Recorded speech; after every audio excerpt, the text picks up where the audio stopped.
कहानी मेघ एक श्राप एपिसोड 28। साहब मुझे तो लगता है उस डायन ने यह संदूक गायब कर दिया। उसके अंदर जरूर उस डायन के राज छुपे होंगे। माखनलाल ये कैसी बातें करते हो? मैं ठीक कह रहा हूँ साहब, वरना आप ही बताइए उस झोंपड़ी में अपने आप आग कैसे लगी और वो संदूक कहाँ गायब हो गया?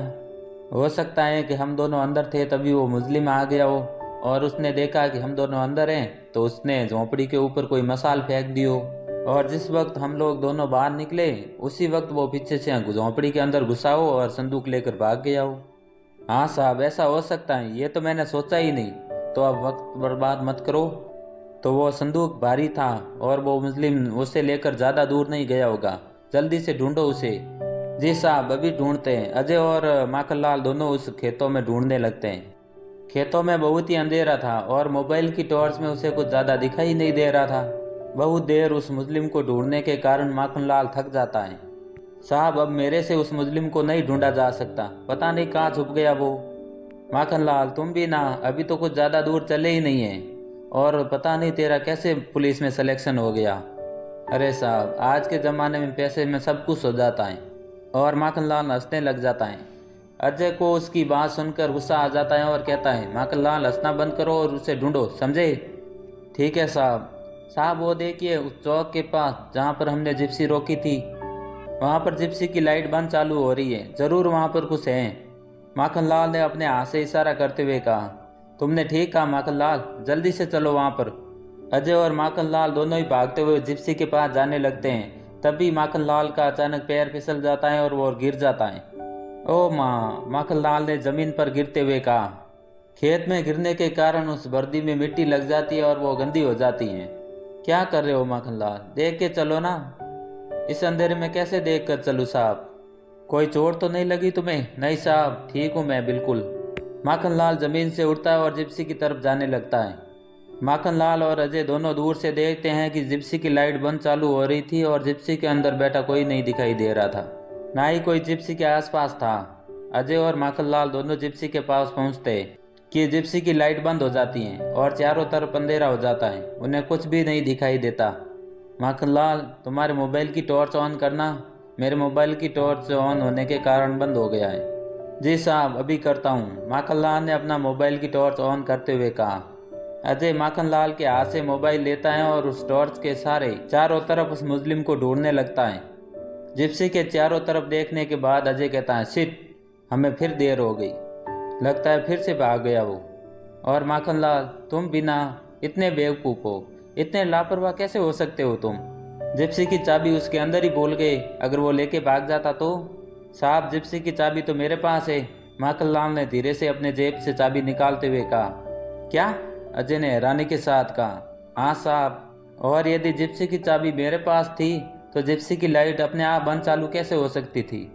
चाबी के बिना तो जिप्सी स्टार्ट भी नहीं हो सकती। अजय और माखनलाल दोनों ही शॉट में थे और सोचने लगते हैं कि बिना चाबी के आखिर जिप्सी की लाइट बंद चालू कैसे हो सकती थी।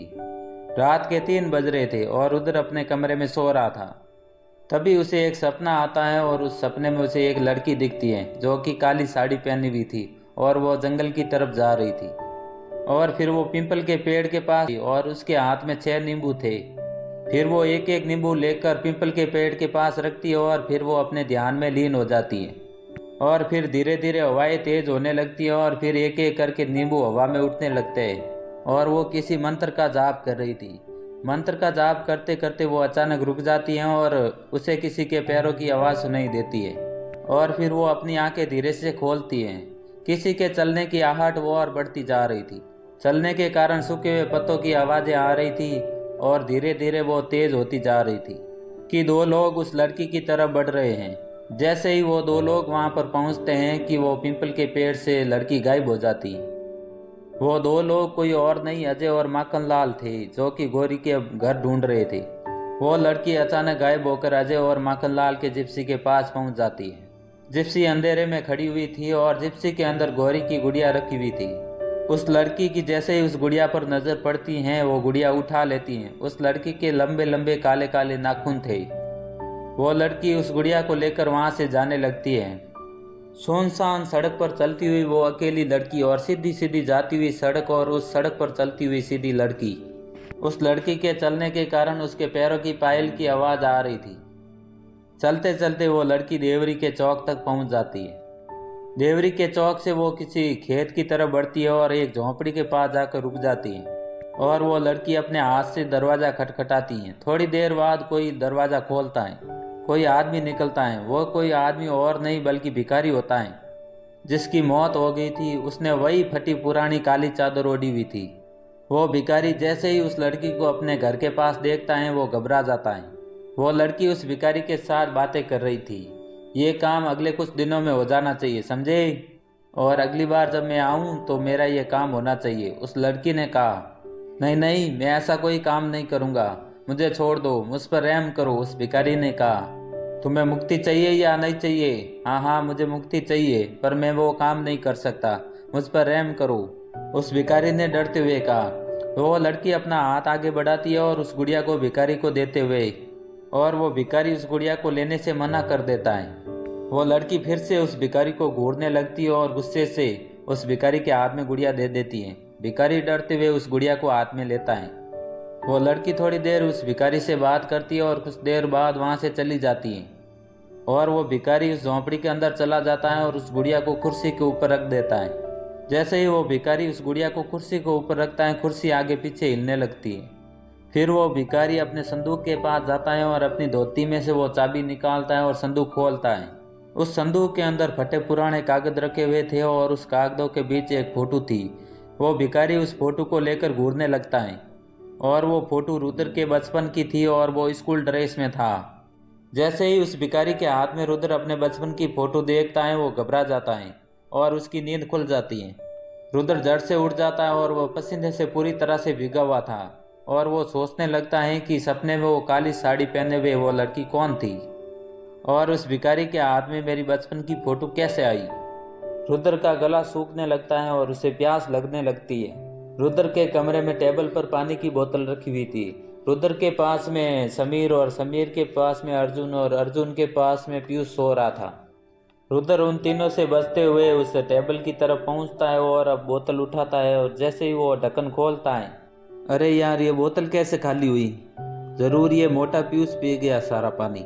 इतना कहकर रुद्र नीचे जाने लगता है। रुद्र जैसे ही अपने कमरे से बाहर निकलता है वो देखता है कि हवेली की लाइटें पूरी बंद थी। रुद्र जैसे ही सीढ़ियों से नीचे उतरने लगता है उसे हॉल में किसी लड़की का काला साया दिखाई देता है। लड़की का काला साया देखकर रुद्र डर जाता है और सोचता है ये क्या था। रुद्र अपनी आंखों को हाथ से मसलने लगता है। वो लड़की का काला साया किचन की तरफ जाने लगता है। रुद्र भी अपना धीरे धीरे कदम किचन की तरफ बढ़ाने लगता है। वो अपने कदम इस तरह रख रहा था कि सुनसान रात होने के कारण भी अपने कदम उस खुद को भी सुनाई नहीं दे रहे थे। वो लड़की का काला साया किचन के अंदर चला जाता है। किचन के बाहर लगा पर्दा हटाते हुए रुद्र देखता है और फिर वो किचन के अंदर जाता है। जब वो किचन के अंदर जाता है तो अंधेरे के सिवा उसे कुछ भी नहीं दिखाई देता। वो सोचता है कि लड़की का काला साया कहाँ पर चला गया। यार, मैंने यहीं पर तो उस लड़की का काला साया देखा था। शायद अंधेरा होने के कारण ये मेरा कोई वहम था। रुद्र फ्रिज के पास जाता है और फ्रिज खोलकर पानी की बोतल लेता है। रुद्र अभी पानी की बोतल हाथ में ली थी कि तभी उसे लगता है कि उसके पीछे आकर कोई खड़ा हुआ है। वो सोचने लगता है कि इतनी रात में मेरे पीछे कौन है। वो सबसे पहले अपने नीचे देखता है। उसको किसी लड़की के पैर दिखाई देते जिसने लाल रंग की नेल पॉलिश लगाई हुई थी। वो पैर देखकर रुद्र डर जाता है और धीरे से अपना मुंह पीछे घुमाता है कि एक लड़की अपना चेहरा बालों से छुपाकर खड़ी हुई थी। उस लड़की को देखकर रुद्र डर जाता है और जोर से चीखता है, आ!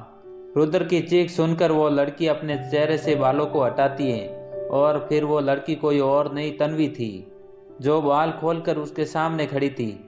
तुम चिल्ला क्यों रहे हो? तन्वी ने कहा। चिल्लाऊं नहीं तो क्या? तुम आधी रात को भूतनी बनकर मेरे पीछे क्यों खड़ी हो? ए मिस्टर, तुम जब तक पानी निकाल रहे थे मैंने सोचा मैं अपने बाल सुलझा लूं। तुम्हारे इस बालों के चक्कर में मेरी आज जान निकल जाती, समझी? और तुम यहाँ पे क्या कर रही हो, भूतनी कहीं की? रुद्र, तुम मुझे पहले भूतनी बोलना बंद करो। मुझे प्यास लगी थी इसलिए पानी पीने आई थी, समझे? तो फ्रिज तो यहाँ पर है, तुम कहाँ थी? मैं ये गिलास लेने गई थी।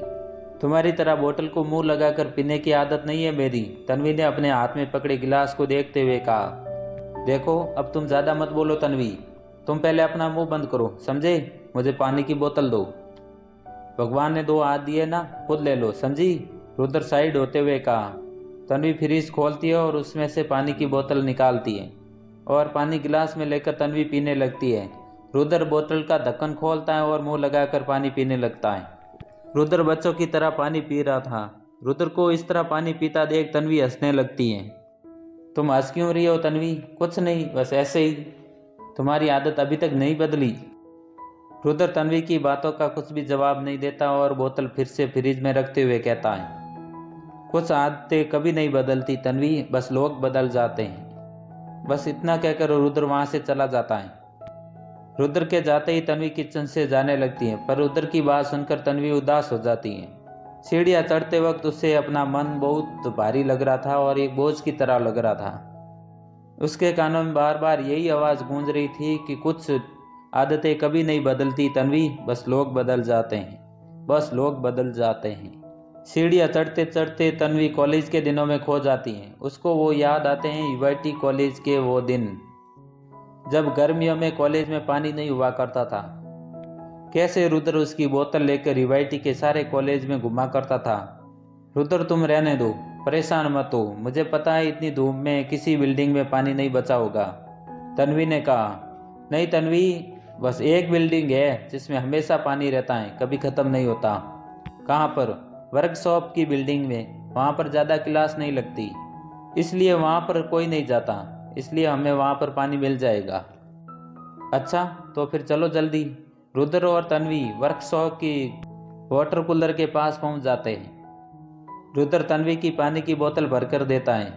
अरे ये क्या, मुझसे ज़्यादा तो तुझे प्यास लगी थी ना, और कैसे समोसा खाकर तड़प रहे थे। पहले तुम पानी पी लो। नहीं तन्वी, पहले तुम पियो, क्योंकि मेरी तन्वी तुम मेरी जान हो और तुम्हें प्यासा देख मैं अपनी प्यास कैसे बुझा सकता हूँ। जब तेरी प्यास बुझ जाएगी तो मेरी प्यास अपने आप बुझ जाएगी। अच्छा जी। तन्वी पानी पी लेती है और रुद्र पानी का बोतल भरने लगता है और बोतल से पानी पीने लगता है। रुद्र पानी की बोतल को मुंह लगाकर पी रहा था। रुद्र बच्चों की तरह पानी पी रहा था और पानी पीते पीते उसकी शर्ट गीली हो गई थी और ये देखकर तन्वी जोर जोर से खिलखिलाकर हंसने लगती है।